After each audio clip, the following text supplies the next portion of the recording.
अक्षितो धर्मदेवा तदा भक्ता बस अहम नारायणो मुनि जानिषे कौशले देशे भूमोहि समगो द्विज मुनिशापां नृतां प्राप्तां नृसिंस्तात तथोधवं ततो वित्तासुरेभ्योऽहं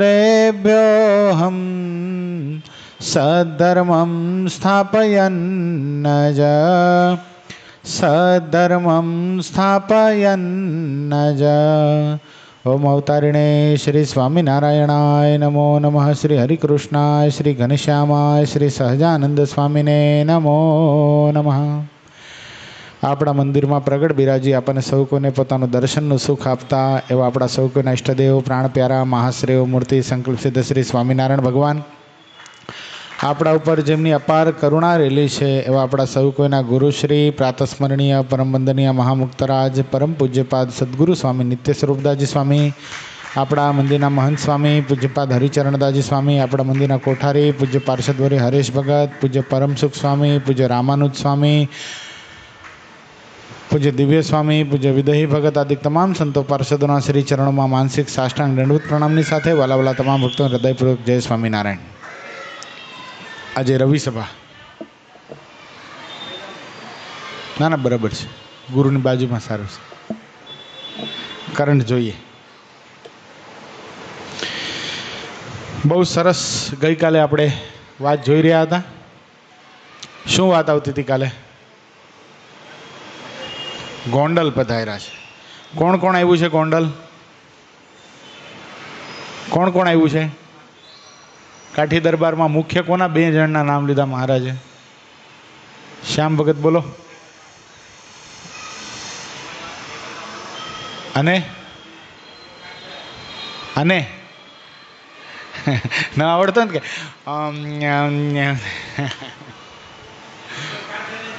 જીવા ખાચર, એબલ ખાચર ને જીવા ખાચર. 2 કોણ થાય સંબંધમાં? એબલ ખાચર ને જીવા ખાચર કોણ થાય સંબંધમાં? રોમિલ ભગત સગા ભાઈ થાય.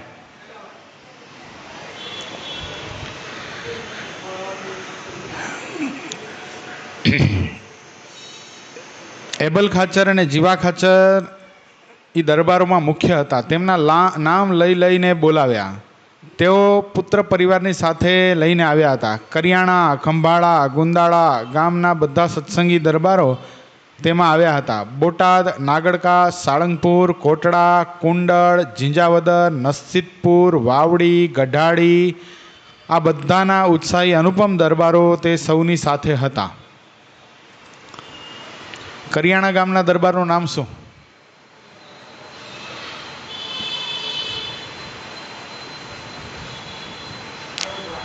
હે? કાળુ વાવડિયા. સરસ. સ્ત્રી ભક્તનું નામ શું? કયો રાજુ ભગત? નહીં, તમને આવડવું જોઈએ. યશ. મહારાજને ડામચિયામાં સંતાડી દીધા હતા એ કરિયાણા ગામના મુખ્ય હરિભગત સ્ત્રી ભક્ત. બાબુ સાહેબ શું કરશે? બાબુ સાહેબની માએ સવાસેર સૂંઠ ખાધી હોય તો આવે મેદાનમાં. કોણ? કરિયાણાના મીણબાઈ. કરિયાણામાં શું છે બીજું? જાલરિયો ડુંગર છે. જાલરિયો ડુંગર.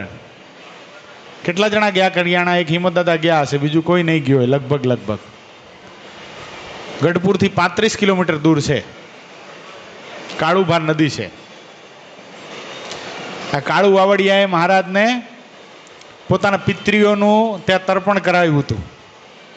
મહારાજ એકવાર કાળુભાર નદીમાં સ્નાન કરતા હતા. આવો સરસ મજાનો સમય હતો. વરસાદ સારો થયેલો કાઠિયાવાડની અંદર અને સરસ મજાનું નદીનું વેણ હતું. અને મહારાજ ને કાળુ વાવડિયા અને બીજા એના સગા સંબંધી બધા સ્નાન કરતા હતા. તે મહારાજને નવડાવતા હતા. મહારાજને નવડાવતા મહારાજને કાળુ વાવડિયાએ પ્રશ્ન કર્યો, હે મહારાજ, એમ કહેવાય છે કે જેના કુળમાં એક હરિભગત થાય એની 71 પર્યા ઉધરે. મહારાજ વાત સાચી? મહારાજ કે સાચી વાત છે.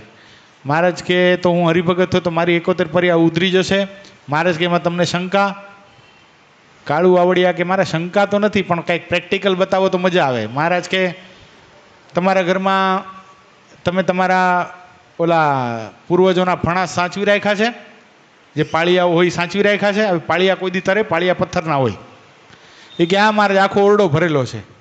મહારાજ કે બધાને લઈ આવો. તે કોકને આંખું લાગેલી, કોકને સિંદૂર ચોપડેલું ને એવા બધા ફણા લઈ આવ્યા. લઈ આવ્યા અને એક મોટો હતો એકદમ જબરદસ્ત, એને મોટી આંખો હતી. મહારાજ કે આ કોણ? કે અમારો મોટો સુરાપુરા છે, કે મોટો પૂર્વજ છે, કે આને અમે સુરાપુરા તરીકે માનીએ છીએ. ક્ષેત્રપાળ નથી માનતા ઘણીવાર આપણે? હા, એવી રીતે છે એ કાંઈ વાંધો નહીં. મહારાજ કે જો આ પાણીનું વહેણ ચાલે છે, બરાબર છે, અને હું આ પાણીમાં ડૂબકી મારી અને દૂર જઈને ઊભો રહું છું અને એક લીટી ખેંચું છું. અહીંયા જો આમ ને પાણીમાં લીટી ખેંચાય. પણ મહારાજ માનુષિક ચરિત્ર કરતાં પણ દિવ્ય ચરિત્ર કરે.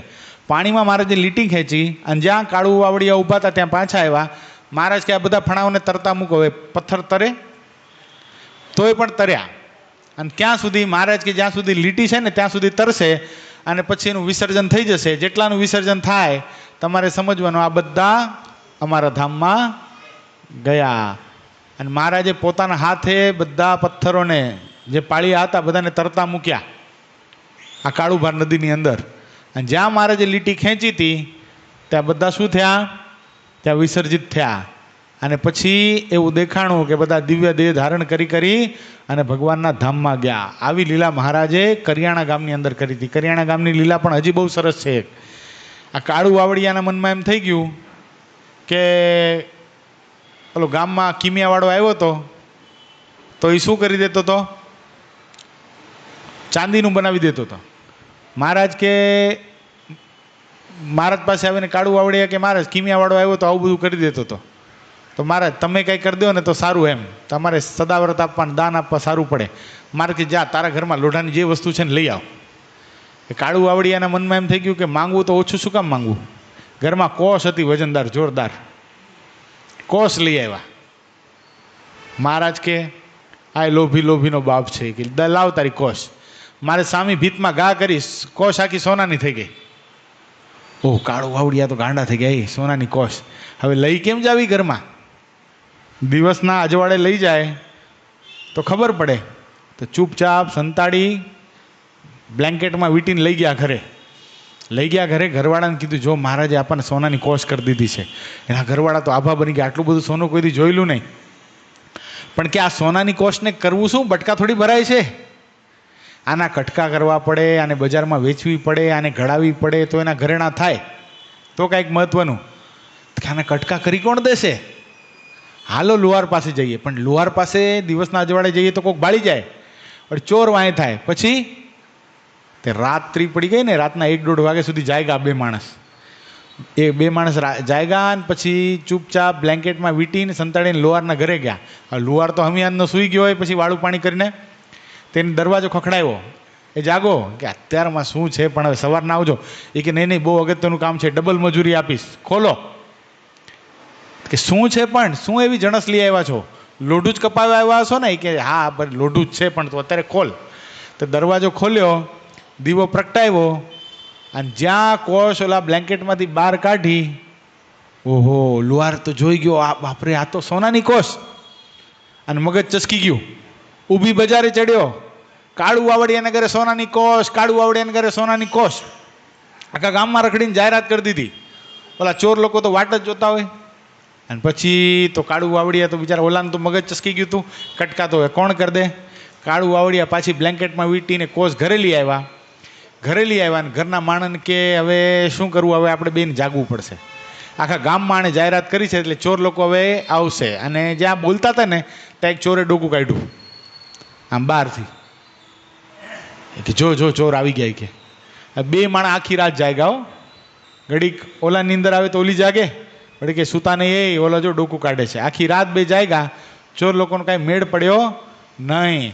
પણ બેના મનમાં વિચાર થયો કે આ સોનામાં તો કળિયુગનો વાસ કહેવાય અને સ્ત્રીને સુવર્ણ બંધનકારી છે. માટે આપણે કાંઈ એક આ સોનુની કોષ લઈ આવ્યા, એક રાત બગડી. આને કટકા કરાવીએ અને ખૂબ ધન સંપાદન કરીએ અને બધું ભેગું કરીએ તો કેટલી રાતો બગડે. માટે આપણે કાંઈ કરવું નથી. મહારાજ પાસે લઈ ગયા, મહારાજ કે મારે આ તમારું સોનું તમે રાખો, મને મારી કોષ પાછી કરી દો ને, કાંઈ તમને મુબારક, તમારે જ્યાં વાપરવું તો વાપરજો. મારે પાછી કોષને હાથમાં લઈને પાછો ઘા કર્યો, પાછી કેવી થઈ ગઈ? લોઢાની થઈ ગઈ. એટલે આવી લીલા મહારાજે કરિયાણા ગામમાં કરી છે. કરિયાણામાં મહારાજ એકવાર ફરી પધાર્યા હતા. આવ્યા ને મીણબાઈની પાસે જઈને મીણબાઈને કે ઓલો બાબુ સાહેબ આવે છે ને અમને મારશે ને અમને આમ કરશે ને અમને તેમ કરશે, અમને સંતાડી દો. મહારાજ મીણબાઈ મહારાજને કે મહારાજ સાંભળો, તમારે જેવા માનુષિક ચરિત્ર કરવા હોય એવા પ્રેમથી ને સુખેથી કરો. મને એવો નિશ્ચય છે કે તમે કદાચ એટલા બીમાર પડો અને તમારા શરીરમાં ઝાડા પેશાબ થઈ જાય અને એ પણ અમને સાફ કરવા પડે ને તોય પણ અમારા હૃદયમાં એવો સંકલ્પ ન થાય કે તમે ભગવાન નથી. ગમે એવી માનુષિક ચરિત્ર કરો, આ મીણબાઈના હૃદયમાં કોઈ દી તમારા પ્રત્યે સંકલ્પ થશે નહીં. એ કે હે મીણબાઈ, તો અમને સંતાડશો ક્યાં? એ કે આ ડામચિયાની અંદર સંતાડી દઈએ. ડામચિયાની અંદર મહારાજને સંતાડ્યા અને ઉપર ગોદડા ને ગાદડા નાખી દીધા. આખો ડામચિયો ધ્રુજાવ્યો મહારાજ. આમ ઓલો બાબુ સાહેબ આવશે ને અમને મારશે ને ઓલો બાબુ સાહેબ આવશે ને અમને મારશે. ડામચિયો ધ્રુજે અને મીણબાઈ સાંભળેલું લીધું અને ડામચિયાને માર્યો ધક્કો, ઓલું બધું નીચે પડ્યું. મહારાજને કે શું પણ આવા ધતિંગ કરો છો, ઊભા થાવ ઊભા થાવ. આ બાબા સાહેબની માએ સવાસે સૂંઠ ખાડી નથી, આવી જાય મેદાનમાં જોઈ લઈએ આપણે બે, હું મહાકાળીનો અવતાર છું. કેસ મૂક્યા છૂટા. અને મહારાજ કેમ અમે બાબા સાહેબને પહોંચી જશું? અરે બાબા સાહેબ શું એવા આનંદકોટી બાબા સાહેબ આવે તો તમારો વાંકો વાળ ન કરી શકે, તમે સર્વોપરી ભગવાન છો. મહારાજ કે હે અમે સર્વોપરી ભગવાન છીએ? કે હા. કે હાલો જોઈ લઈએ. અને બાબા સાહેબ બહુ મોટું સૈન્ય લઈને આવ્યા હતા. અને મહારાજ ખાલી ત્યાં જઈ અને મહારાજે પોતાનો જમણો પગ પછાડ્યો, એવા આકાશમાં કડાકા ને ભડાકા થયા, એના જેટલા હાથી ઘોડા હતા બધા બેરા થઈ ગયા, બધા ઊંધા ભાગવા લાગ્યા. અને બાબા સાહેબના મનમાં એમ થઈ ગયું આ શું થયું? અને દૂરથી બાબા સાહેબે જોયું ત્યાં બાબા સાહેબને મહારાજે એવા દર્શન કરાવ્યા કે હજારોની સંખ્યામાં સૈન્ય હોય અને બધા બાબા સાહેબના સૈનિકોને મારતું હોય એવા બાબા સાહેબને દર્શન થયા. બાબા સાહેબ ગયો, કોઈ દી હજી પાછો આવ્યો નથી. એટલે આવી લીલા મહારાજે ક્યાં કરી? કરિયાણા ગામની અંદર. એ કરિયાણાની અંદર મહારાજ જાલરિયા ડુંગર ઉપર પધારેલા.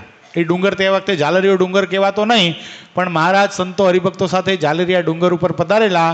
ડુંગર ઉપર જઈ અને મહારાજ બેઠા હતા અને ધર્મ જ્ઞાન વૈરાગ્ય ભક્તિની વાતો કરતા હતા. અને બરાબર આવો સમી સાંજનો સમય થયો, આરતીનું ટાણું થયું.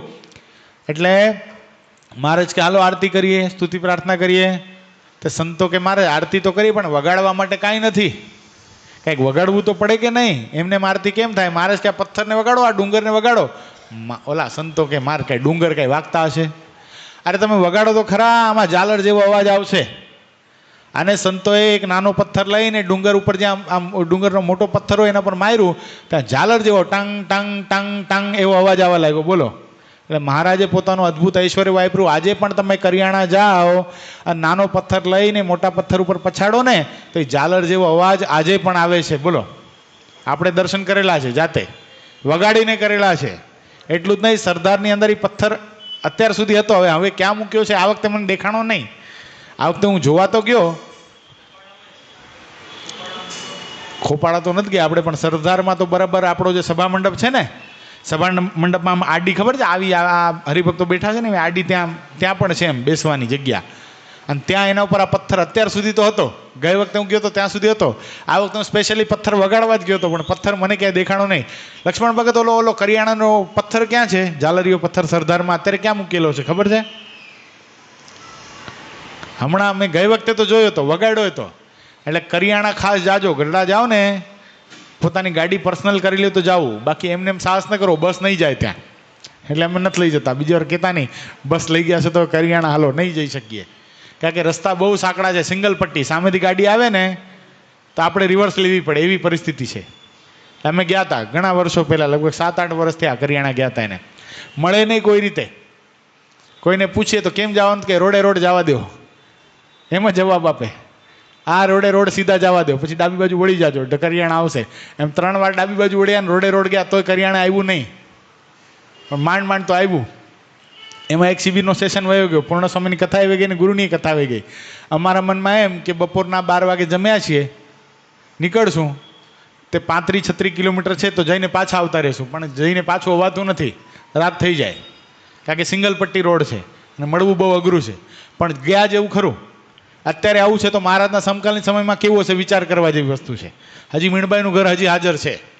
એટલે આ પંચતિથિમાં આવે ગઢપુરની, પોતાની ગાડી લઈને જાઓ ને ત્યારે ખાસ આ પંચતિથિ કરવી. એટલે ક્યાં ગયા છે મહારાજ?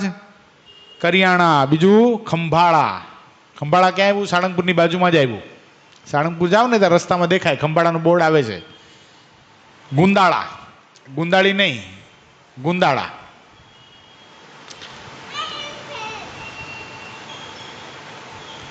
બોટાદ. બોટાદના કોણ હતા મુખ્ય હરિભગત?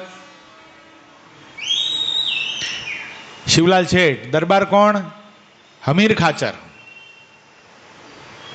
બોટાદમાં શું છે વિશેષતા? શું આવી રહ્યું છે હવે? 175 વર્ષનો મહોત્સવ આવી રહ્યો છે. કોનો? ચરણારવિંદનો. કોણે પધરાવ્યા છે ચરણારવિંદ? અનાદિ મૂળ અક્ષર મૂર્તિ સદગુરુવર્ય ગોપાળાનંદ સ્વામીએ પધરાવેલા ચરણારવિંદ છે. કોણે બનાવ્યા છે ચરણારવિંદ? ઘણી બધી વાર આવ્યું, કાના તું કરીશ નહીં ચિંતા મનમાં લગાર. લગભગ રોજ ગાય છે. ઘર સભા જોતા હો તો ખબર પડે. જોવો છો રોજ? કામ થશે સહુ સવડાય મનમાં કર તું વિચાર. શું થયું ખબર છે? સાળંગપુરની અંદર જીવા ખાચર, સારંગપુરના દરબારનું નામ પણ જીવા ખાચર હતું. જીવા ખાચરના દીકરા બાવા ખાચરે ગોપાલ સ્વામીને પ્રાર્થના કરી, હે સ્વામી, મહારાજે આ લોકમાંથી વિદાય લીધી, બાપુએ આ લોકમાંથી વિદાય લીધી, પછી તો અન્નને દાંતને વેર થઈ જાય એવી પોઝિશન નિર્માણ થઈ છે. બહુ તકલીફ છે. અને આ ગામ મુખ્ય રસ્તા ઉપરનું, ગઢપુરથી સંતો વડતાલ જાય તો રસ્તામાં ક્યાં રોકાય? સાળંગપુર. સાળંગપુર વડતાલથી પાછા ગઢપુર આવે તો ક્યાં રોકાય? સાળંગપુર. વિસામો કરવાનું સ્થાન. અને અહીંયા કાંઈ છે નહીં. અમને સંતોને ઉતાર આપવા, રસોઈ આપવી, હરિભક્તોને જમાડવા, શું કરીએ? કાંઈ મળતું નથી. કાંઈક દયા કરો. સ્વામીએ શું કીધું? સ્વામી કે ચિંતા નહીં કરો, તમને મોટા ભાઈ આપીએ છીએ. મોટા ભાઈ એટલે કષ્ટભંજન દેવ હનુમાનજી મહારાજ. એને આપશું. મોટા ભાઈ આવશે એટલે એની સાથે ખૂબ ધન સંપત્તિ આવશે, તમે બધાની સેવા કરી શકશો. સ્વામી ગયા. એક વખત હાલો બાવા ખાચર આપણે જઈએ. તો સીમમાં નીકળ્યા. સીમમાં નીકળ્યા ત્યાં ઘણા બધા પાળિયા જોયા, પણ એક મોટો સરસ મજાનો પાળિયો જોયો. સ્વામીએ પાળિયા ઉપર હાથ મૂકીને કીધું કે આ પાળિયો છે ને હનુમાનજી મહારાજ બનવા માટે સારામાં સારો પાળિયો છે, આને ઉખેડો. બોલો, પાળિયો ઉખેડાવ્યો સ્વામીએ. પાળિયો ઉખેડીને લઈ ગયા. પછી હનુમાનજી મહારાજની જે મૂર્તિ છે ને અત્યારે કષ્ટભંજન દેવની, હમણાં 2 દિવસ પહેલા બધાએ દર્શન કર્યા. કેટલા કેટલા જણા હતા આમાંથી? 1, 2, 3 ને હું 4 જણા હતા. સ્ત્રી ભક્તોમાં પણ હતા ઘણા બધા.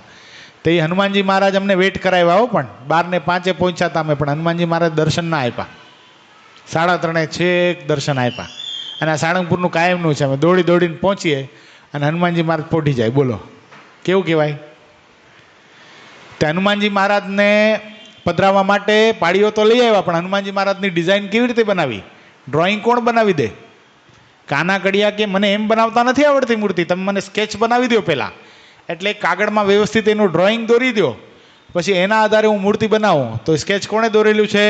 સદગુરુવર્ય ગોપાળાનંદ સ્વામી, અનાદિ મૂળ અક્ષર મૂર્તિ સદગુરુ ગોપાળાનંદ સ્વામીએ એ મૂર્તિનું સ્કેચ દોરેલું છે. કેટલું સરસ ડ્રોઈંગ હશે વિચાર કરો. અત્યારે પણ આપણે 200 વર્ષ પછી પણ એ મૂર્તિ જોઈએ છીએ તો સાળંગપુર હનુમાનજી જેવી મૂર્તિ તો કોઈ મૂર્તિ બરાબર નથી હો. ગમે એટલા હનુમાનજી સંપ્રદાયની અંદર છે, પણ સાળંગપુરની અંદર જે હનુમાનજી મહારાજ પધરાવેલા છે અદ્ભુત છે. જો બહુ મોટા પણ નથી, બહુ ઉંમરવાળા પણ નથી દેખાતા, બહુ નાના પણ નથી દેખાતા, બહુ મસ્ત યુવાન સ્વરૂપ છે, ફર્સ્ટ ક્લાસ. એટલે એવું સરસ મજાનું સ્વરૂપ દોડી દીધું. પછી શું કર્યું? કાના કડિયાને ગોપાળાનંદ સ્વામીએ કીધું આ પાળીયાને ઊંધો કરી નાખ, અને ઊંધી બાજુ આ હનુમાનજી મહારાજની મૂર્તિ તો કોતર. એટલે એ પાળિયા ઉપર એ મૂર્તિ કોતરવામાં આવી છે. અને પાળિયા ઉપર મૂર્તિ કોતરી અને સ્વામીએ શું કર્યું? પોતાની દાઢી ઉપર લાકડી ટેકવી અને હનુમાનજી મહારાજની મૂર્તિની સામે ત્રાટક જ્યાં કર્યું તો શું થયું? ત્રાટક કર્યું, મૂર્તિ આખી ધ્રુજવા લાગી. આખી મૂર્તિ ધ્રુજવા લાગી. હનુમાનજી મહારાજ જાણે હમણાં બોલતા થશે. બીજા સંતોએ સ્વામીનો હાથ પકડ્યો, અમુકે પગ પકડી દીધા. સ્વામી ખમૈયા કરો, ખમૈયા કરો. આ બાજુ ગોપીનાથજી મહારાજ છે ગઢપુરની અંદર, આ બાજુ ધોલેરામાં બિરાજતા મદન મોહનજી મહારાજ છે. આ હનુમાનજી મહારાજને તમે બોલતા કરશો ત્યાં કોઈ નહીં જાય, માટે કંઈક દયા કરો. સ્વામી કે આ તો અમારે બોલતા કરવાતા, પણ હવે બોલતા નહીં કરીએ, પણ કામ એવા કરશે જાણે બોલે જ છે. આજે પણ તમે જુઓ, હનુમાનજી મહારાજના દર્શન કરવા માટે સાળંગપુર જાઓ, હરિભક્તો તો આવે છે, પણ ઇતર આખા વિશ્વમાંથી લોકો આવે હનુમાનજી મહારાજના દર્શન કરવા માટે. આજે મૂળ સંપ્રદાયની અંદર સૌથી મોટી આવક જો કોઈની હોય તો સાળંગપુર કષ્ટભંજન દેવની આવક છે. બોલો, એટલી મોટી આવક. પણ કારણમાં શું? સદગુરુવર્ય ગોપાળાનંદ સ્વામી. આપણે હનુમાનજી મહારાજના દર્શન કરીએ ત્યારે મનમાં એટલો વિચાર કરવાનો. મેં ગઈકાલે બસની અંદર પણ આ જ વાત કરી હતી કે હનુમાનજી મહારાજના દર્શન કરીએ ત્યારે આપણા મનમાં એમ થવું જોઈએ કે આખા વિશ્વમાં હનુમાનજી મહારાજના મંદિર છે. સૌથી વધારે મંદિર કોના દુનિયાની અંદર? કષ્ટભંજન દેવ હનુમાનજી મહારાજના. જો હનુમાનજી મહારાજ રામજીના મંદિરમાં હોય, સ્વામિનારાયણ મંદિરમાં હોય, શંકર મંદિરમાં હોય, પાછું એનું પર્સનલ પોતાનું પણ હોય. એટલે હનુમાનજી મહારાજનું એવું મારું તારું સૈયારું, મારું પોતાનું જ છે ભાઈ. એટલે હનુમાનજી મહારાજના પોતાના પર્સનલ મંદિરો પણ સૌથી વધારે. પણ એક પ્રશ્ન મારે કરવો છે કે બધા મંદિરોની અંદર સૌથી વધારે સામર્થ્ય કઈ જગ્યાએ? દીપ, કઈ જગ્યાએ? સાળંગપુર. શું કામ?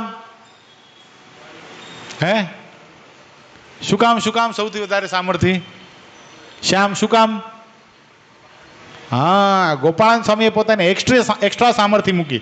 જો બધે જ હનુમાનજી સરખા હોય તો બધે ઠેકાણે સરખી સામર્થ્ય હોવી જોઈએ. પણ આ હનુમાનજી મહારાજની એમાં સામર્થ્ય કોણે મૂકી છે? અનાદિ મૂળ અક્ષર મૂર્તિ સદગુરુવર્ય ગોપાળાનંદ સ્વામીએ મૂકી છે. અને એ સદગુરુવર્ય ગોપાળાનંદ સ્વામી કોનું ભજન કરતા હતા? ભગવાન સ્વામિનારાયણનું. શ્રી હરિજી મહારાજ. ગોપાળાનંદ સ્વામીની વાતો તમે વાંચો. શ્રી હરિજી મહારાજ, એમ તો સ્વામી પોતે આદર વચન મહારાજ માટે લખતા. એટલે આવા મોટા ગોપાળાનંદ સ્વામી, એણે હનુમાનજી મહારાજની પ્રતિષ્ઠા સાળંગપુર ધામની અંદર સદગુરુ ગોવિંદાનંદ સ્વામીના માધ્યમથી કરાવી. કોના માધ્યમથી? હનુમાનજી મહારાજની પ્રતિષ્ઠા ગોપાળાનંદ સ્વામી નથી કરી, ત્રાટક કરીને સામર્થ્ય મૂકી છે. પ્રતિષ્ઠા કોના હાથે કરાવી છે? ગોવિંદાનંદ સ્વામી કોણ હતા? આંગળી ઊંચી કરવાની હો. કોણ હતા પુષ્પેન્દ્ર ગોવિંદાનંદ સ્વામી? નિષ્કુળાનંદ સ્વામીના સગા દીકરા હતા. બોલો, તે શું કારણ? શું ગોવિંદાનંદ સ્વામી પાસે શું કામ કરાવી હશે પ્રતિષ્ઠા? પોતે કેમ નહીં કરી?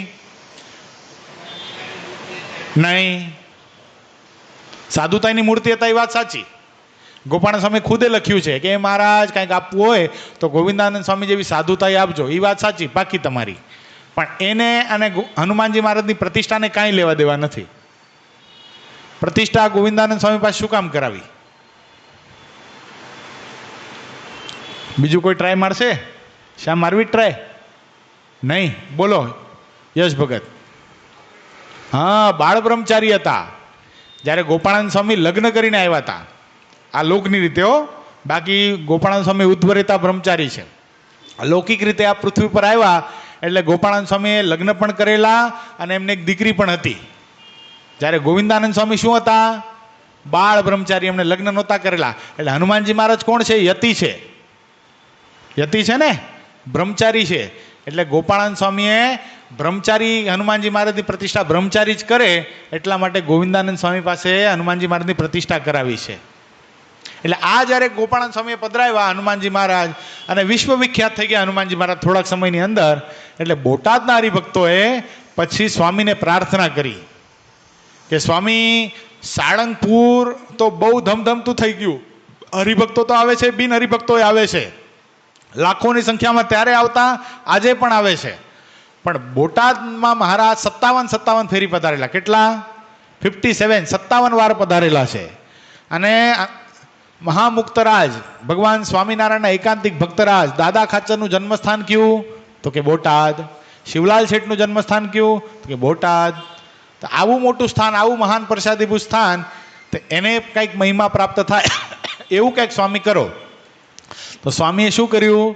સ્વામીએ કાના કડિયાને બોલાવીને કીધું કે કાના, તમને હું હરિભક્તો, બોટાદના ભક્તોને સ્વામીએ કીધું કે કાના કડિયા પાસેથી તમને હું મહારાજના ચરણારવિંદ બનાવીને આપું છું. જેવું સાળંગપુર છે એવું જ બોટાદ થશે. હજી સુધી થયું નહોતું. હજી સુધી નથી થયું ને ભાઈ. પણ સ્વામીનું આ જે વચન છે, બિહારીલાલજી મહારાજે સ્પષ્ટ લખ્યું કે જેવું સાળંગપુરનો મહિમા છે એટલો જ બોટાદનો થશે, એવું લખેલું છે. હજી સુધી થયું? બોટાદમાં એટલા ભક્તો દર્શન કરવા જાય જેટલા સાળંગપુર જાય છે એટલા? તે કોણ કરાવશે?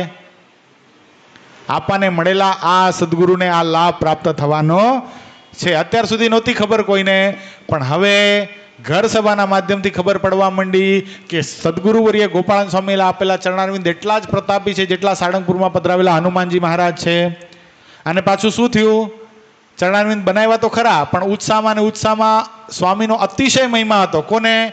કાના કડિયાને. એટલે કામ સોંપ્યું તો શું થઈ ગયું? ઉત્સાહમાં ને ઉત્સાહમાં ઊંધા ચરણારવિંદ બની ગયા. ડાબા ચરણારવિંદના જમણામાં થઈ ગયા, જમણાના ડાબામાં થઈ ગયા.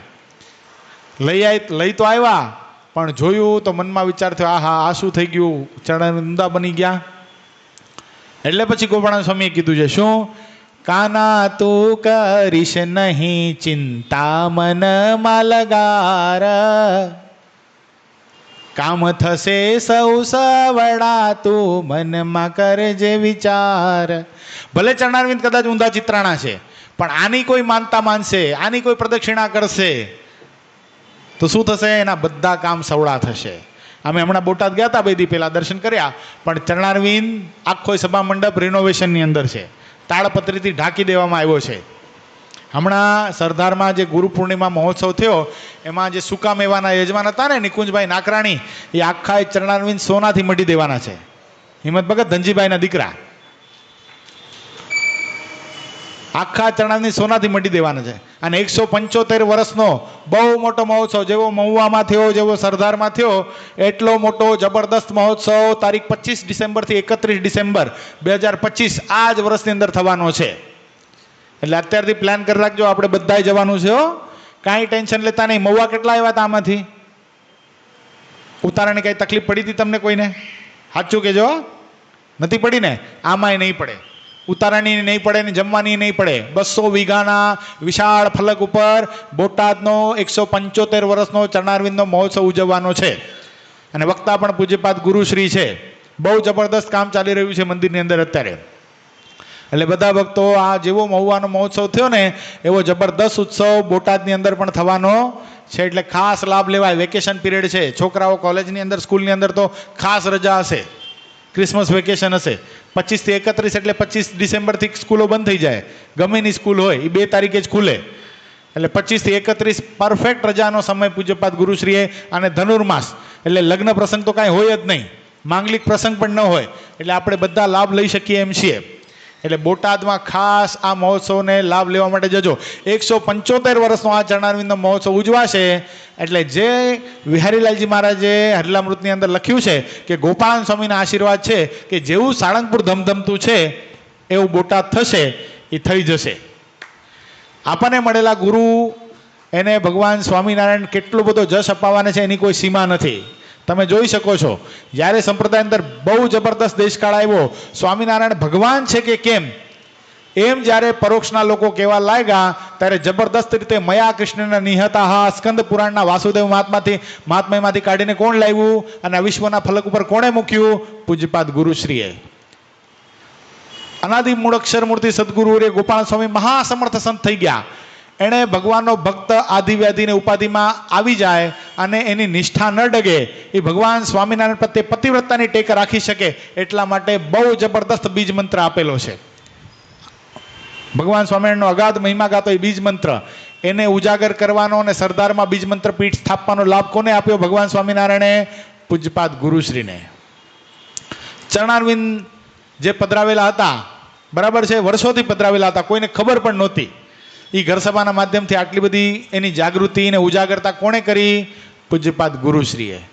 એટલે પૂજ્યપાદ ગુરુશ્રીમાં ભગવાન સ્વામિનારાયણે 2 સંતોનું ઐશ્વર્ય મૂકેલું છે. સદગુરુ ગોપાળાનંદ સ્વામીનું પણ મૂકેલું છે, સદગુરુ ગુણાદિતાનંદ સ્વામીનું પણ મૂકેલું છે. તમે કહેશો કઈ રીતે? તો ગુણાદિતાનંદ સ્વામી જેમ પગ વાળીને બેઠા નથી, 40 વર્ષ 4 માસ સુધી આખા જુનાગઢ દેશની અંદર સ્વામીએ વાતો કરી અને એમ કહેવાય કે ડાકલું બેસવા ન દીધું, એમ પૂજ્યપાદ ગુરુશ્રી ખાલી જુનાગઢ દેશની અંદર નહીં પણ આખા વિશ્વની અંદર 1 સેકન્ડ પણ બેસતા નથી. આજે અહીંયા તો કાલે ત્યાં, પછી પરમ દિવસે ત્યાં. એમ આખા વિશ્વની અંદર ફરી ફરીને ઘર સભા કરી અને આ પુરુષોત્તમ નારાયણની ઓળખાણ કરાવે છે. એ કે કોનું ઐશ્વર્ય છે? એ સદગુરુ ગુણાદિતાનંદ સ્વામીનું ઐશ્વર્ય છે. આ બીજ મંત્ર પીઠ સ્થાપી અને ઘણા બધા દુખિયાઓના દુઃખોને હલ કરવા માટે, સુખી કરવા માટે જે બીજ મંત્ર સદગુરુ ગોપાળાનંદ સ્વામી આપેલો એને વિશ્વના ફલક ઉપર મૂકવાનું કાર્ય કોણે કર્યું? એ પૂજ્યપાદ ગુરુશ્રીએ કર્યું. તે કોનું ઐશ્વર્ય છે? સદગુરુ ગોપાળાનંદ સ્વામીનું ઐશ્વર્ય. એ ઐશ્વર્ય દેખાડ્યું. એટલે આપણે તો એટલા બળભાગી છે કે આપણને આ ગુરુ પ્રાપ્ત થયા છે. આવા ગુરુ આપણને પ્રાપ્ત થયા છે. બહુ ખરેખર કહું, ગુરુશ્રી ઘણીવાર કહેતા હોય છે કે તમારી વચ્ચેથી કોણ આવીને જતું રહ્યું ને એ પાછળથી તમને ખબર પડશે. એટલે એમની હયાતીમાં આપણે એને ઓળખી લઈએ. એમના સમય દરમિયાન આવા સમય પીક સમયની અંદર જ્યારે ગુરુ પૂર્ણિમા જેવા મહોત્સવ હોય, આપણે એના દર્શન કરી શકીએ, આપણે ગુરુ ઋણમાંથી મુક્ત થઈ શકીએ, એવો લાભ આપણે ચોક્કસ લેવો. આ વખતે ખરેખર રડતે ને ત્યારે હરિકૃષ્ણ મહારાજના ચરણોમાં પ્રાર્થના કરી, ગોપીનાથજી મહારાજના ચરણોમાં પ્રાર્થના કરી, સરદારમાં બિરાજતા સ્વામિનારાયણ ભગવાનના ચરણોમાં પ્રાર્થના કરી કે અમારો ડોંબિવલી સત્સંગ સમાજ ગુરુશ્રી પ્રત્યે ખૂબ વફાદાર છે, ખૂબ પ્રેમ છે, ગુરુ નિષ્ઠા પણ ખૂબ સારી છે, પણ ઘણા બધા ભક્તોને અહીંયા આવવાની ઈચ્છા હોય પણ અગવડતાના કારણે આવી શકતા નથી. હે મહારાજ, ગુરુ પૂર્ણિમા જ્યારે નજીક આવે ને, બધા ભક્તોને એવી સાનુકૂળતા આપજો કે વર્ષમાં એકવાર તો એકવાર, પણ એકવાર વર્ષમાં એ સરદાર પહોંચી અને ગુરુશ્રીના ચરણોમાં પોતાનું મસ્તક અડાડી શકે ને, એટલી બધા ભગવાનના ભક્તોના હૃદયમાં એવી સગવડતા તો તમે આપજો જ. બીજું કાંઈ આપો કે ના આપો, પણ આટલું તો આપણે કરવું જ પડે. એ આપણી પરમ ફરજ છે. અગવડતા સગવડતા જોવાની નથી. એક વખત આપણા ઘરમાં લગ્ન હોય અને આપણા વાલામાં વાલા વેવાઈના હોય, એના ઘરે લગ્ન હોય તો આપણે જઈએ કે ન જઈએ? હિંમત દાદા, ગમે એમ કરીને જઈએ કે ન જઈએ? તો આ પ્રસંગ તો કયો પ્રસંગ છે જેને આપણને નવું જીવન આપ્યું છે. સતીશભાઈ, જે ગુરુશ્રી આપણને નવું જીવન આપ્યું છે, પશુ જેવા જીવનમાંથી આપણને માણસ કેવડાવવાનો અવસર અપાયો છે. આ માટીનું ઢેપું જો કદાચ ગોપીચંદન બન્યું હોય ને તો આ સત્પુરુષના કારણે છે. તો એના દર્શન કરવા માટે આપણે અવશ્ય જવું પડે. કોઈને કહેવું પણ ન પડે, સંતોને ન કહેવું પડે આપણને કે તમે જાજો. આપણે સામેથી હૈયામાં ઉમળકો હોવો જોઈએ કે આપણે પહોંચવું જ છે. એટલે આ વખતે કદાચ હાલો હશે, અગવડતા હશે. મેં કોઈને પૂછ્યું નથી, મારે પૂછવું નથી કે શું કામ તમે નહોતા આવ્યા, પણ આવતા વખતે આવી શકો એવી 2 માળા બધા ફેરવજો ભગવાન પાસે પ્રાર્થના કરીને કે મારે આ મોકો કોઈ દી ચૂકાય નહીં. મારા જીવનકાલની અંદર હું ગુરુ પૂર્ણિમાના મહોત્સવમાં ન જઈ શકું ને, મારા એવો દિવસ તું મને નહીં બતાવતો કોઈ દી આજ પછી.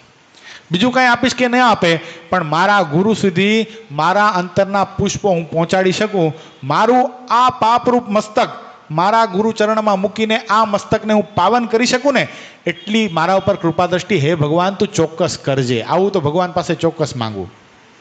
કારણ કે આ મંદિર ન હોત, હિંમત દાદા, આ મંદિર તમે ગુરુવર્યશ્રીના માર્ગદર્શન પ્રમાણે ન નિર્માણ કર્યું હોત તો અમે બધા શું કરતા હોત? અત્યારે રવિવારનો દિવસ છે, શું કરતા હોત? કયો જી, એ બધું કીધા જેવું નથી. શું કરતા હોતી? બરાબર છે ને? તો આપણા ઉપર કેટલો મોટો ઉપકાર એ મહાપુરુષનો, બહુ મોટો ઉપકાર જેની કોઈ સીમા નથી. આપણા ચામડીના જોડા કરીને પણ આ ગુરુશ્રીને અને આ સંતોને પહેરાવીએ ને તો એના ઋણમાંથી આપણે કોઈ દિવસ મુક્ત ન થઈ શકીએ. એટલો મોટો ઉપકાર ગુરુશ્રીને આ સંતોએ આપણા ઉપર કરેલો છે. એટલે આ બાલવૃત તમામને, સ્ત્રી ભક્તો, પુરુષ ભક્તો, બધાને મારી કરબત પ્રાર્થના છે કે બીજી વાર 2026ના ગુરુ પૂર્ણિમા મહોત્સવની અંદર, જો હું એમ નથી કહેતો કે મંદિરના માધ્યમથી જે બસનું આયોજન થાય છે એમાં જ તમે આવો, કારણ કે બહુ હેક્ટિક છે. હું પોતે સમજુ છું ને, બહુ હેક્ટિક છે, થાકી જવાય છે ભાઈ. કદાચ એમાં તમે ના આવી શકો તો પોતાની રીતે પણ ગમે એ રીતે ક્યાં પહોંચવાનું છે? સાંજે 5 વાગે ગુરુ પૂર્ણિમાના દિવસે સરદાર પહોંચવાનું છે, આટલો લક્ષ્ય રાખવાનો. ભલે ને પછી 9 વાગ્યાની ટ્રેનમાં પાછા થઈ જાઓ. દુરંતોમાં આવ્યા હતા ને લક્ષ્મણ ભગત, તમે આવ્યા કે નહીં પાછા? કાંઈ તકલીફ પડી? કાંઈ તકલીફ ના પડી. 7 વાગે મહોત્સવ પૂરો થઈ જાય. બોલો, 5 થી 7નો જ ઉત્સવ હોય. એક જ દી બગડે. કેટલો? જો ધારો ને તો એક જ દી બગડે છે. કેટલો? એક જ દીમાં તમે રિટર્ન થઈ શકો. સવારના કેટલા વાગે આવી ગયા તમે અહીંયા? 9 વાગે પહોંચી ગયા ને ડોંબિવલી? 9 વાગે ડોંબિવલી પહોંચી ગયા. જો આપણા 3 વિદ્યાર્થી મિત્રો આવ્યા હતા, ઉત્તમ ભગત, દિવેશ ભગત ને લક્ષ્મણ ભગત. આ ગઈ વખતે દેવાંગી ગયો તો એ ટ્રેનમાં આવ્યો હતો ને તું પાછો? એમાં જ આવ્યો હતો. એટલે આપણે જઈ પણ શકીએ છીએ ને આવી પણ શકીએ છીએ. એવી સુગમ વ્યવસ્થા અત્યારે ભગવાને આપણને આપી છે. માટે કોઈ પણ બાનું, કોઈ પણ કારણ કરીને પણ આપણે આ ગુરુ પૂર્ણિમાનો ઉત્સવ ચૂકીએ નહીં એવી ખાસ ભલામણ. આપણે આગળ જોઈએ મહારાજ ક્યાં ક્યાં પધારે. જો સાળંગપુર આવી ગયું, બોટાદ આવી ગયો, હવે ક્યાં જાય છે, ક્યાં ક્યાંના દરબારો આવ્યા. જો બોટાદ, નાગડકા. નાગડકાના કોણ હરિભગત મુખ્ય? આંગળી ઊંચી કરવાની હો, આ થોડું ટ્રિકી છે ઇઝી પણ ટ્રિકી છે. પુષ્પેન્દ્ર, મને ખબર હતી એટલે જ પૂછ્યું ને. યોગેશ ભગત, હિંમત દાદાને ખબર હોવી જોઈએ નાગડકાના દરબાર. હા, સુરા બાપુ. લોયા અને નાગડકા બે ગામના દરબાર એકી સાથે, બે ગામના રાજા હતા. આમાં જો સ્વામીએ પણ નાગડકા લખ્યું, લોયા નથી લખ્યું. જો નાગડકા, સાળંગપુર, કોટડા, કુંડળ. કુંડળના દરબાર કોણ? Pushpendra, one more chance.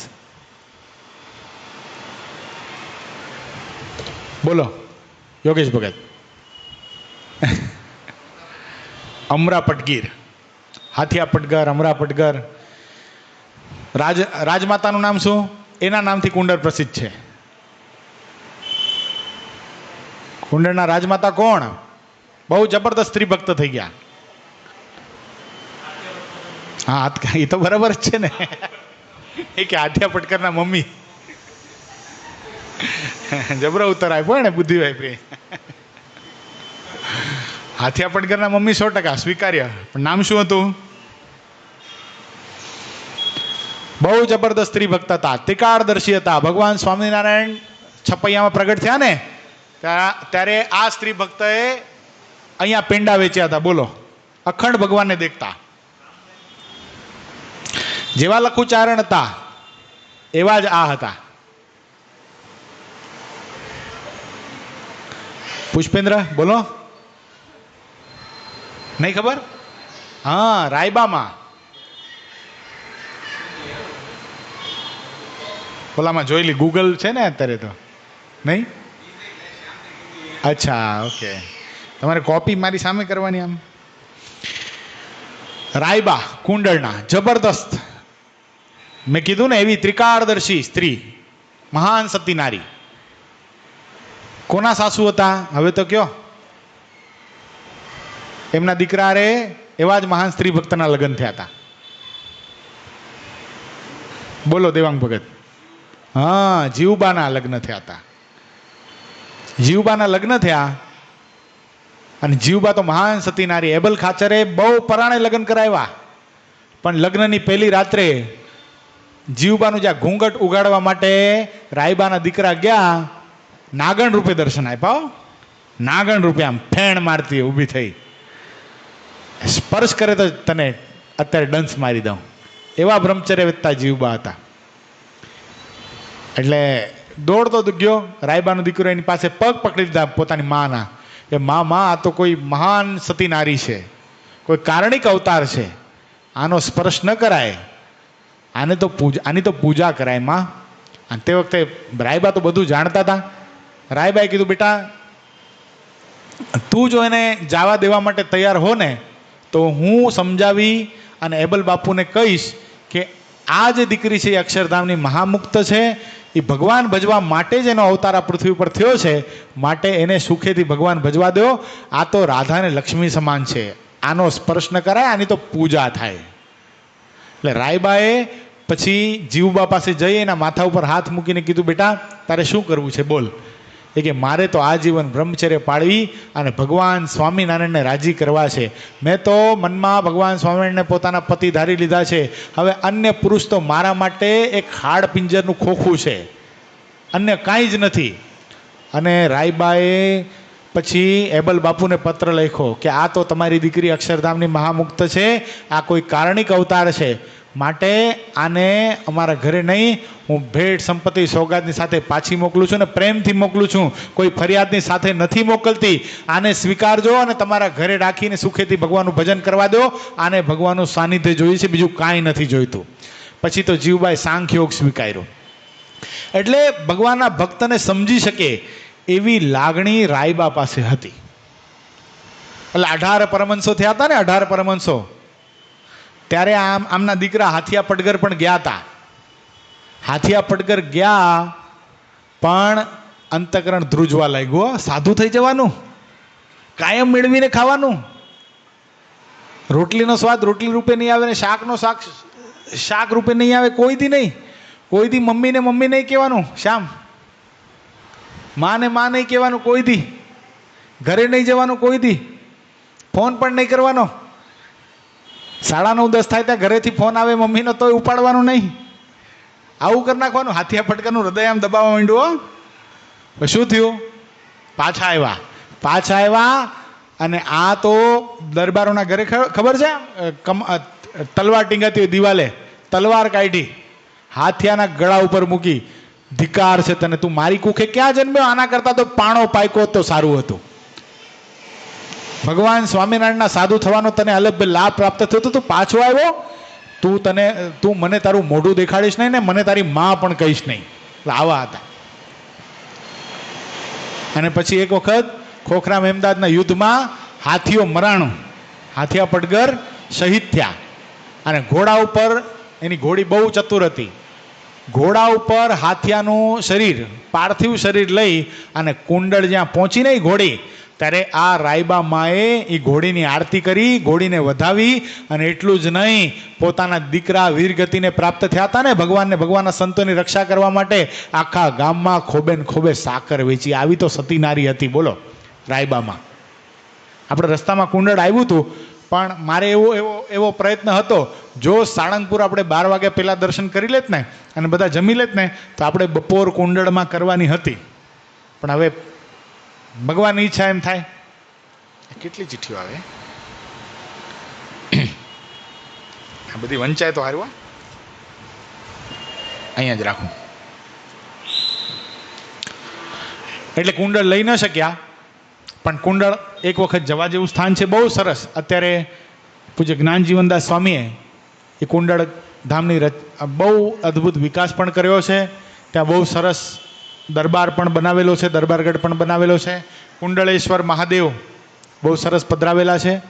અને પ્રસાદીના ઘણા બધા સ્થાનો પણ છે. સરદાર મૂર્તિ પ્રતિષ્ઠા મહોત્સવ પૂરો થયો ને પછી અમે બસ લઈને ગયા હતા બધા સ્થાનોમાં દર્શન કરવા માટે, ત્યારે કુંડળ દર્શન પણ કર્યા છે. એટલે કુંડળના પણ દરબાર આવ્યા. પછી ઝીંઝાવદરના કોણ? લક્ષ્મણ ભગત. ઝીંઝાવદરના દરબાર કોણ? શ્યામ ભગત.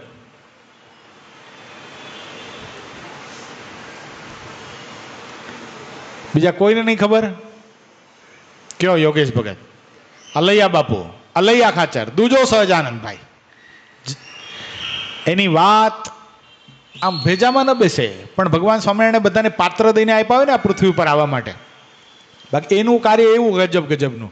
ભગવાન સ્વામિનારાયણે અલૈયા ખાચરને એવું ઐશ્વર્ય આપેલું કે પોતાના જીવનકાળની અંદર 2,500થી વધારે હરિભક્તોને એણે કંઠી બાંધેલી. બોલો, 2500થી વધારે હરિભગત બનાવેલા, 1,000 તો પોતે સાધુ કરેલા. કેટલા? 1,000થી વધારે.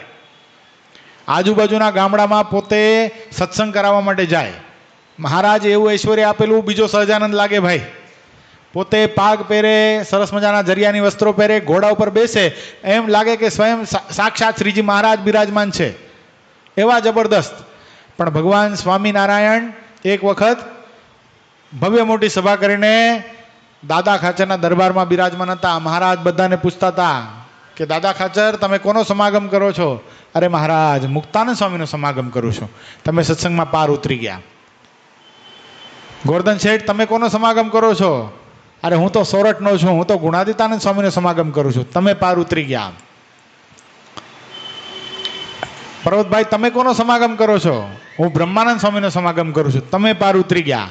એમ કરતા કરતા જ્યાં અલૈયા ખાચર પાસે પહોંચ્યા ને, અલૈયા ખાચરને પ્રશ્ન કર્યો, અલૈયા બાપુ તમે કોનો સમાગમ કરો છો? અરે મહારાજ નિર્વિકલ્પાનંદ સ્વામીનો સમાગમ કરું છું. મહારાજે મોઢું મલકાવીને કીધું તમારા પાયા સત્સંગમાં હચમચે છે. કોનો સંગ કરીએ ને એનો આધાર આખો સત્સંગમાં આપણે ક્યાં સુધી પહોંચશું એના ઉપર છે. હવે અલૈયા ખાચરને નિર્વિકલ્પાનંદ સ્વામીનો સમાગમ, અને નિર્વિકલ્પાનંદ સ્વામીને મુક્તાનંદ સ્વામી જેવા સત્સંગની માં જેવા સાધુ સાથે આંટી. મુક્તાનંદ સ્વામી વડોદરાની સભા જીત્યા અને મહારાજે બહુ વખાણ કર્યા. તે વખતે નિર્વિકલ્પાનંદ સ્વામીના મોઢામાંથી એવા શબ્દ નીકળ્યા હતા કે આ મુક્તાનંદ સ્વામી વડોદરાની સભા જીતી આવ્યા, ભારે મોટી ધાડ મારી અમને મૂક્યા હોત ને તો અમે પણ સભા જીતી જાત. અરે ત્યાં સુધી પત્રમાં એવું લખ્યું હતું નિર્વિકલ્પાનંદ સ્વામીએ કે મુક્તાનંદ સ્વામી વિષયનું બહુ ખંડન કરતા હતા ને, મહારાજને પત્ર લખ્યો કે હે સર્વ અવતારના અવતારી, સર્વ કારણના કારણ, પૂર્ણ પુરુષોત્તમ નારાયણ, અનેક આત્માને તારવા માટે આ બ્રહ્માંડમાં આવીને તમે બહુ મોટી કૃપા કરી છે, બહુ મોટી કરુણા કરી છે, પણ આ મોદકાનંદ અને અનાત્માનંદ થકી મારી રક્ષા કરજો. મહારાજના હાથમાં પત્ર આવ્યો, મહારાજે પત્ર વાંચ્યો. મહારાજ કે મોદકાનંદ અને અનાત્માનંદ આવે, આવા તો અમે કોઈ સંતોના નામ નથી પાડ્યા, આ કોના નામ છે? ત્યારે આત્માનંદ સ્વામી અને મુક્તાનંદ સ્વામી બંને સંતો બાજુમાં હતા. મુક્તાનંદ સ્વામી કે મોદકાનંદ એટલે મહારાજ હું, અને અનાત્માનંદ એટલે આત્માનંદ સ્વામી. મહારાજ કે પણ આવા નામ કેમ લખે છે આ? અરે મહારાજ, આત્માનંદ સ્વામી વિષયનું બહુ ખંડન કરે અને હું આજ્ઞા પાડવા પર બહુ ભાર આપું એવું નિર્વિકલ્પાનંદ સ્વામીને જરાય ગમતું નથી, એટલા માટે અમારે આવા નામ પાડ્યા છે. મહારાજે પત્ર ફાડી નાખ્યો. પત્ર ફાડીને કીધું કે અમે ક્યાંય એવા લાંચિયા છીએ કે તમે અમારા વખાણ કરો અને અમે તમારા વખાણમાં લોભાઈ જઈએ ને મુક્તાનંદ સ્વામી મા જેવા સાધુ અને આત્માનંદ સ્વામી વચનની મૂર્તિ, એના પ્રત્યે અમને આવો ખોટો ઘાટ થઈ જાય. અને પછી મહારાજે શું કર્યું? નિર્વિકલ્પાનંદ સ્વામીની સાથે એવું વર્તન કર્યું.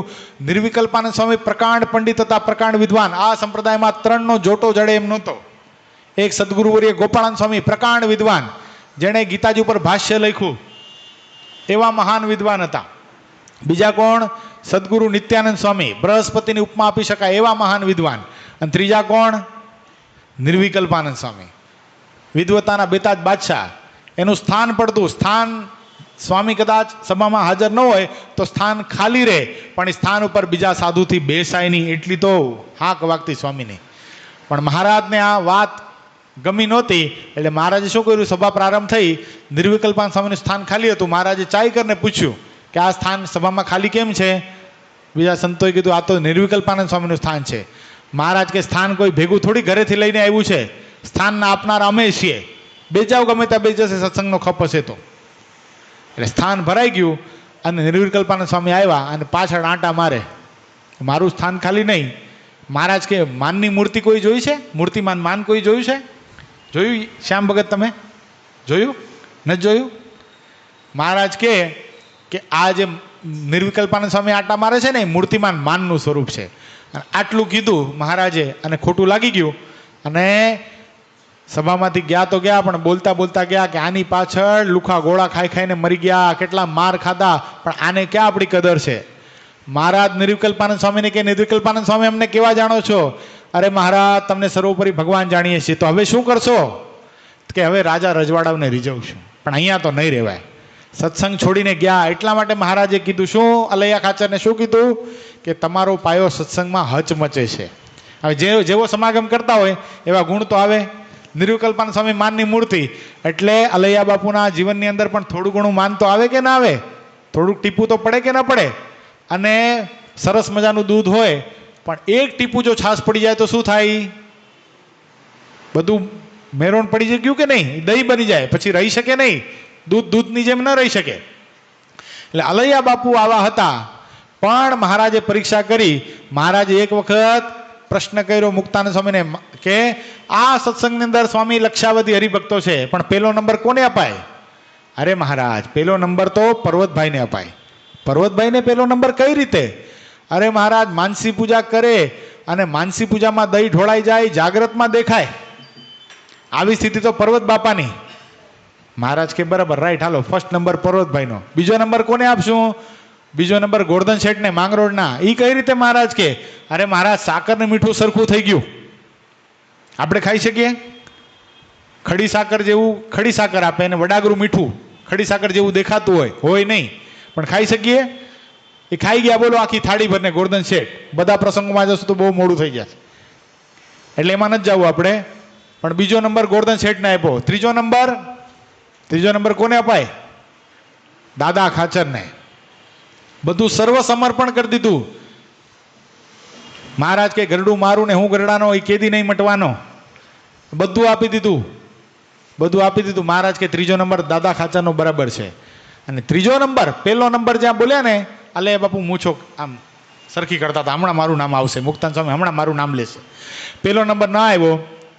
અલૈયા બાપુના મનમાં આશા હતી કે બીજો નંબર તો મારો દેશે, બીજો નંબર પણ ના આપ્યો. ત્રીજો નંબર જ્યારે બોલવા ગયા, ત્રીજો નંબર ના આપ્યો ને પોતાની મૂઠ ક્યાં પોઈ ગઈ? તલવાર ઉપર વહી ગઈ, તલવાર બહાર નીકળી ગઈ. મહારાજે કીધું ને વચનામૃતની અંદર કે મુક્તાનંદ સ્વામી જેવો હોય ને એ પણ જો વિષયનું ખંડન કરે ને તો તલવારે કરી એનું માથું કાપવા માટે તૈયાર થઈ જાય, જો વિષયમાં આસક્તિ હોય તો.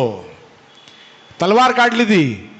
મહારાજ કે હા મુક્તાનંદ સ્વામી તમારી દ્રષ્ટિ પડી નહીં, ત્રીજો નંબર નહીં, એને કોઈ નંબર ના આપી શકાય, એને કોઈ ઉપમા ના આપી શકાય. મહારાજની ભાઈ વાણી એવી ડાઈ હોય ને પાછી, જેને કોઈની ઉપમા ના આપી શકાય, જેને કોઈ નંબર ના આપી શકાય, એવા તો અમારા અલૈયા બાપુ અમારા માટે આજીવન બ્રહ્મચર્ય પાડ્યું.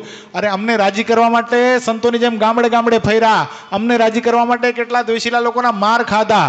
1000 તો સાધુ બનાવ્યા, 2500થી વધારે હરિભગત બનાવ્યા. એને તમે નંબર નથી આપતા.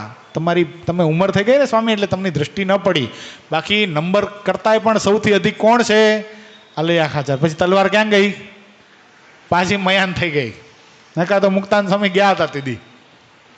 પણ અલૈયા ખાચરનું આ વર્તન, મુક્તાનંદ સ્વામી જેવા મા જેવા સાધુ પર તલવાર કાઢી લેવું, એ મહારાજને જરાય ગમ્યું નહોતું. આપણે ઘેલામાં સ્નાન કર્યું ને બધાએ, ઘેલા નદીના કિનારો પર મહારાજ સંતો હરિભક્તો સાથે સ્નાન કરવા માટે ગયા અને જલ ક્રીડા કરતા હતા. અને બરાબર એક શિલા ઉપરથી અલૈયા બાપુ ધૂપકો મારવા માટે ગયા. મહારાજે શું કર્યું? પાછળથી ધોતીની લાંગ ખેંચી લીધી, ધોતી મહારાજના હાથમાં, ને અલૈયા ખાચર નિર્વસ્ત્ર થઈને ક્યાં પડ્યા? ઘેલા નદીની અંદર. મહારાજને કે મહારાજ મારું ધોતિયું આપો. મહારાજ કે એમ નહીં આપો.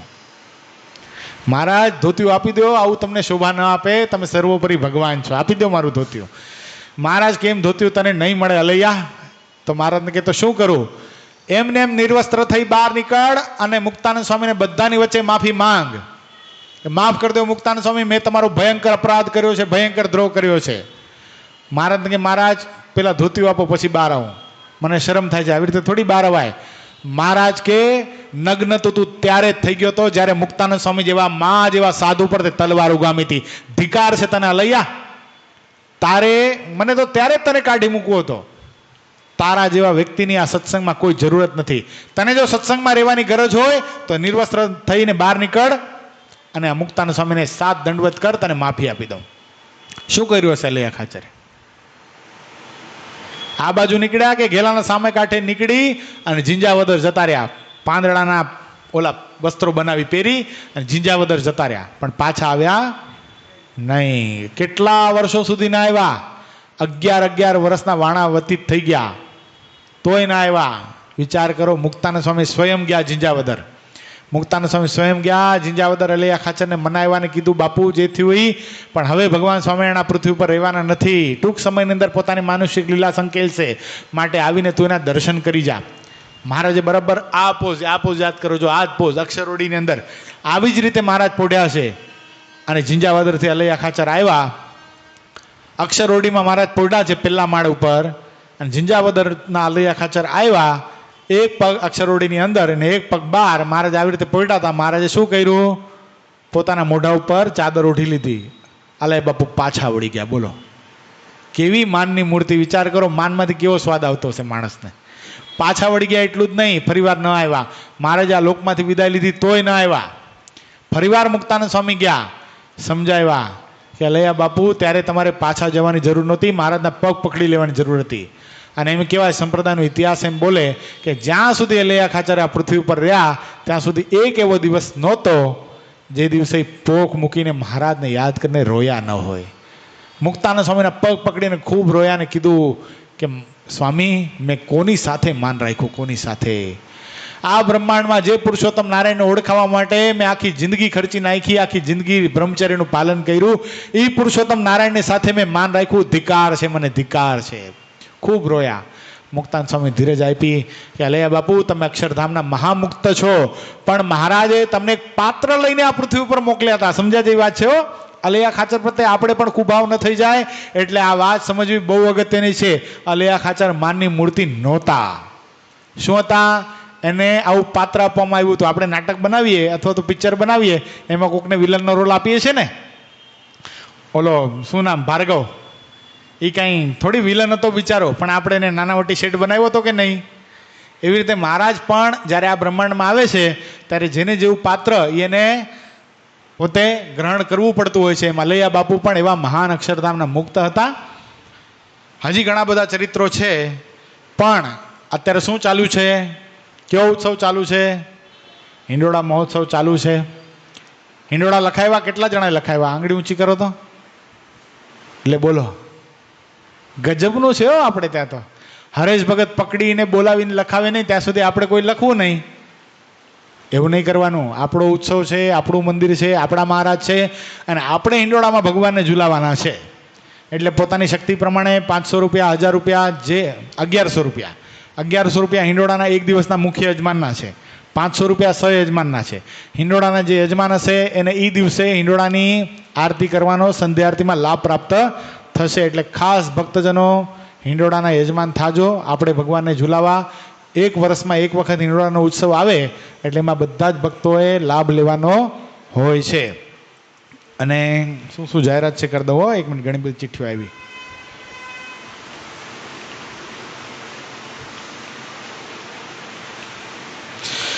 અક્ષર નિવાસી જ્યોતિબેન ધર્મેન્દ્રભાઈ ઠક્કર હસ્તે નિશાંત ભગત, વિશાલ ભગત, પ્રિયાબેન, ઈશિતા અને શ્લોક 11,000 રૂપિયા એના તરફથી આવે છે. સંપૂર્ણ માસના હિંડોળાના યજમાન પેટે એકવાર જોરદાર તાળીઓથી વધાવી લો.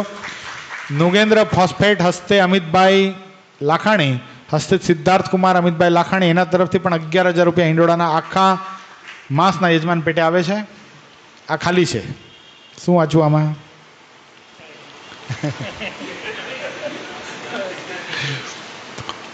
પછી રવિવાર તારીખ 13/7/2025 ઘનશ્યામ મહારાજના હિંડોળાના મુખ્ય યજમાન સંપૂર્ણ માસના 11,000, સહયજમાન સંપૂર્ણ માસના 7,500. એક દિવસના યજમાન 1100 અને એક દિવસના સહયજમાન 500 રૂપિયા. કોઈ ભક્તોને સંકલ્પ હોય તો ઓફિસમાં જીગર ભગતનો સંપર્ક કરી અને લખાવી શકશો. સંકલ્પ કરાવે ને, બ્રાહ્મણ છે એ. પછી આજનો ઠાકોરજીનો થાળ રવિવાર તારીખ 13/7/2025 પરમ ભક્ત શ્રી જલ્પાબેન રાજુભાઈ કારિયા એના તરફથી આવે છે. એમને પણ એકવાર જોરદાર તાળીઓથી વધાવશું. એ શબ્દોની સાથે આજની આપણી રવિ સભા એને આપણે વિરામ જાહેર કરશું. બોલો સ્વામિનારાયણ ભગવાનની જય, હરિકૃષ્ણ મહારાજની જય. શ્રીપતિમ શ્રીધરમ સર્વદેવીશ્વરમ ભક્તિધર્માત્મજમ વાસુદેવમ હરે માધવમ કેશવમ કામદમ કારણમ શ્રી સ્વામિનારાયણમ નીલકંઠમ ભજે સહજાનંદ સ્વામી મહારાજની જય.